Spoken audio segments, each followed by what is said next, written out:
भारत को defence production के मामले में भी सेल्फ रिलायंट बनाने के लिए हम लोग पूरी तरह से कमिटेड हैं। आप लोगों को इस बात की जानकारी होगी कि 2014 में जब हमारी गवर्नमेंट आई थी, उस समय एक्सपोर्ट जो भारत से होता था दुनिया के दूसरे देशों में, वह अप्रॉक्सीमेटली 600 करोड़ का होता था। आज हम वो अप्रॉक्सीमेटली 24,000 करोड़ तक ले गए हैं थोड़े ही समय में। हमारा टारगेट है कि 2029-2030 तक हम इसको 50,000 करोड़ तक ले जाएंगे। और मैं कहना चाहता हूं हमारा टारगेट ही नहीं है, बल्कि हम इस टारगेट को अचीव करेंगे। ये हमारा फर्म कन्विक्शन है। और सेल्फ रिलायंट भारत को बनाने के लिए डिफेंस के मामले में कई मेजर स्टेप्स हम लोगों ने लिए हैं। मोर देन 500 ऐसे आइटम्स हैं जिनकी की इंडिजिनाइजेशन लिस्ट हम लोगों ने जारी कर दी है। Positive indigenisation list.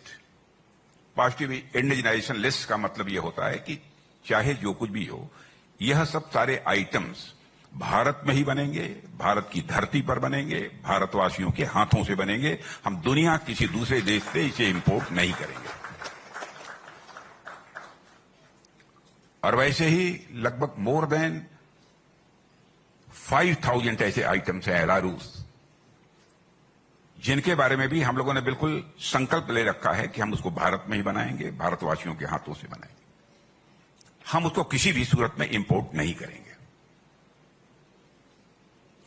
डिफेंस के मामले में भारत पूरी तरह से सेल्फ रिलायंट बन जाए, यह हम लोगों की कोशिश है। अब इस वर्ष का हमारा जो डिफेंस प्रोडक्शन रहा है वह अप्रॉक्सीमेटली 1,60,000 करोड़ का रहा है। और आप देखिएगा जल्दी ही हम इसको 3 लाख करोड़ तक का डिफेंस प्रोडक्शन भारत में करेंगे। हां, अब जहां तक संभाजी नगर का प्रश्न है, एकाएक मैं कुछ कह पाने की स्थिति में नहीं हूं। मैं जानता हूं कि जब पॉलिटिशियंस किसी भी मंच पर खड़े होते हैं बोलने के लिए, तो तरह तरह के एश्योरेंसेस, तरह तरह के आश्वासन लोगों को देते हैं। और यह सिलसिला आज से नहीं, लंबे समय से चला आ रहा है। और आपने ये महसूस किया होगा कि नेताओं के वर्ड्स और डीड्स, कहने और करने में अंतर होने के कारण ही पॉलिटिक्स में पॉलिटिशियंस के संबंध में क्राइसिस ऑफ क्रेडिबिलिटी, एक विश्वसनीयता का संकट पैदा हुआ है। लेकिन हम लोग, हमारी गवर्नमेंट इस विश्वसनीयता के संकट यानी क्राइसिस ऑफ क्रेडिबिलिटी को एक चैलेंज के रूप में स्वीकार करती है। हम जो कहेंगे वो करेंगे।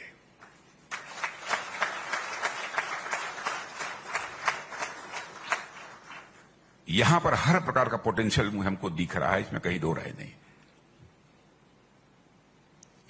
इतना ही मैं केवल आश्वासन इस समय दे सकता हूं, आप क्या करना चाहते हैं, कैसे करना चाहते हैं, इसके बारे में आपका डेलीगेशन दिल्ली आए।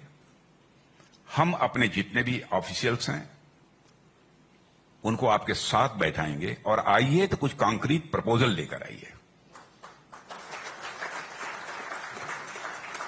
अब हम देखेंगे उसमें कि क्या कर सकते हैं, कितना कर सकते हैं। इस समय तो मैं इतना ही कह पाने की स्थिति में हूं, क्योंकि इससे ज्यादा मेरे द्वारा कुछ कहे जाने का कोई औचित्य नहीं है। पहले तो मैं समझा कि यहां पर कुछ डिफेंस से रिलेटेड इंडस्ट्रीज होंगी, लोगों की क्या प्रॉब्लम्स हैं, क्या चैलेंजेज हैं, उसके बारे में लोग बतलाएंगे। और मैं 2-4 बातें जो मैं जानता हूं अथवा जो मैं कर सकता हूं वह मैं लोगों के सामने रखूंगा। लेकिन पूरा का पूरा आपने एक नया चैप्टर ही हमारे सामने खोल दिया है, इसलिए मैं इतना ही कहूंगा। और देवेंद्र जी, आपके जो चीफ मिनिस्टर का जहां तक सवाल है, मैं आज से नहीं वर्षों से जानता हूं। और जब यहां पर जनरल सेक्रेटरी के रूप में काम कर रहे थे तब से मैं जानता हूं। और इनको भी शायद मालूम होगा, किसी ने जरूर बतलाया होगा कि पहली बार जब मैं नागपुर आया था तो ये मुझे रिसीव करने के लिए एयरपोर्ट आए हुए थे। उस समय ये नागपुर के शायद जनरल सेक्रेटरी थे, नागपुर के जनरल सेक्रेटरी। तो जो सज्जन हमें लेकर गाड़ी में चले थे उनसे मैंने कहा था, किस नौजवान के अंदर हमको पोटेंशियल दिखता है।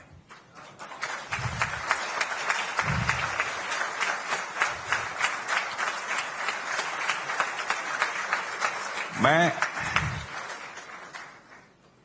अब आप ये कहेंगे कि आपने कैसे ऐसा समझ लिया, ये मैं नहीं जानता, लेकिन मैंने कहा था, ये बात इनको भी मालूम है, जिस व्यक्ति से मैंने कहा था वो शायद उस व्यक्ति ने इनसे भी कहा होगा। अब वो कहीं कोई बड़े पोस्ट पर नहीं थे, उसमें जनरल सेक्रेटरी थे, और प्रायः देवेंद्र जी जो बात मुझसे कह देते हैं और जो मैं कर सकता हूं उसे मैं कभी टालता भी नहीं। तो आपके चीफ मिनिस्टर हैं, मैं तो चाहूंगा कि जब आपका डेलीगेशन आए तो ये भी रहें। हम बैठेंगे अपने अफसर्स के साथ, क्या कर सकते हैं, कैसे कर, आप क्या चाहते हैं, क्या क्या करना चाहते हैं, क्योंकि मुझे जानकारी नहीं है इसलिए मैं कुछ डिटेल में बोल नहीं पा रहा हूं। आप मुझे बतलाइए, जहां तक हो सकेगा हम आपकी पूरी मदद करने के लिए तैयार हैं। और डिफेंस इंडस्ट्रीज का है तो उसमें क्या है आपकी प्लानिंग, क्या करेंगे, अब इस बारे में मुझे कोई जानकारी है नहीं इस समय आपके प्रपोजल के बारे में। लेकिन मैच्योर्ड यहां पर इंडस्ट्रियल इकोसिस्टम है, यह जानकर मुझे खुशी हुई। तब मैच्योर्ड इंडस्ट्रियल इकोसिस्टम के तहत जो लोग भी यहां पर काम कर रहे हैं तो मैं समझता हूं कि इंडस्ट्रीज के क्षेत्र में काम करेंगे। कुछ चैलेंजेज आपके अगल बगल की जो जिले हैं उनमें जो हमारी इंडस्ट्रीज चल रही है डिफेंस को, उसको लेकर भी आप लोगों ने बतलाया है। देखेंगे, इस पर हम चर्चा करेंगे।